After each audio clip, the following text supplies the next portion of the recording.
Amahoro y'Imana akomeze abane nawe udahwema gukurikirana Taifa Rwanda umunsi ku munsi. Ubuyobozi bw'akarere ka Gatsibo buranenga umuturage wabeshye ubuyobozi ko atishoboye, nyamara hari amahirwe menshi yahawe ngo yiteze imbere. Si kenshi na kenshi abaturage bakunze guhimba ibinyoma, cyane cyane babeshya leta cyangwa se babeshya ubuyobozi ko batishoboye kandi mu by'ukuri babayeho neza. Gusa hari uwabigerageje rwose biranamukundira, hanyuma yaje kuvumburwa nyuma y'igihe kinini ahabwa ubufashwa nyine nk'umuntu utishoboye.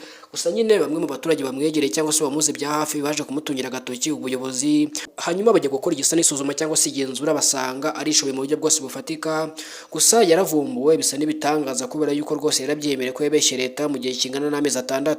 Tugeze mu isi aho abantu bize imitwe ku buryo umunsi wa none umuntu ajya ku karubanda agahimba ikinyoma kitigeze kibaho kugira ngo abone amarongo cyangwa se abone amarumuko. Iyi minsi ya none cyangwa se muri iyi si ya none abantu bize imitwe yo kubeshya kugira ngo babone indonke cyangwa se baramuke, hanyuma bagahimba imitwe rwose igafatwa n'abantu kandi igafata rwose. Ikinyarwanda dusanzwe dukoresha nk'urubyiruko tubyita gutera injuga. Hari umuntu rero uzitera azigafata. Iyi si ya none rero ubutekamutwe bwafashe indi ntera, aho umuntu ajya ku karubanda rwose n'amaguru yombi akavuga ko ashonje kandi kuri konti yapakiyeho akayabo k'amafaranga.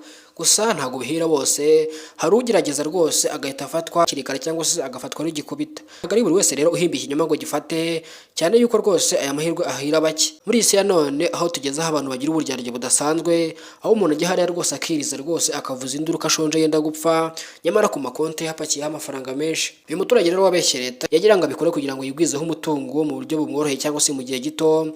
Nk'urugero twatanga ni nk'abasabiriza cyangwa se bano bantu bakunze kuba mu muhanda bari kwaka ubufasha, aho umuntu rwose yigira ikimuga ku manywa y'ihangu maze akaka abantu amafaranga kakahava. Ntabwo ari buri wese rero bihira, kubera yuko ufashwe wese abihanirwa n'amategeko kandi agahanwa yihanukiriye. Ntabwo ari buri wese rero uhimba ikinyoma ngo gifate, ntabwo ari bose. Gusa ubuyobozi cyangwa se guverinoma y'u Rwanda ihora ishishikariza abaturage kwihangira imirimo no gukora icyabateza imbere kugira ngo u Rwanda rwacu rugomeze ruzamuke. Gusa si bose babyumva, hari abagomeza kwinangira bakavunira ibiti mu matwi, hanyuma bikarangira bari kwishora mu ngeso zirimo n'ubujura, ububeshyi, ubutubuzi n'ibindi.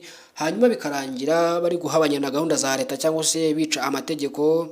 Gusa abangaba ari guverinoma y'u Rwanda igomeza ivuga yuko rwose niba bajya bafatwa bazajya bahanwa by'intangarugero. Wisanze ni kuri Taifa Rwanda. Nimba ukunze amakuru yacu cyangwa se wiyemeje gukunda ibiganiro byacu, kandi subscribe kugira ngo tujye tubana umunsi ku munsi.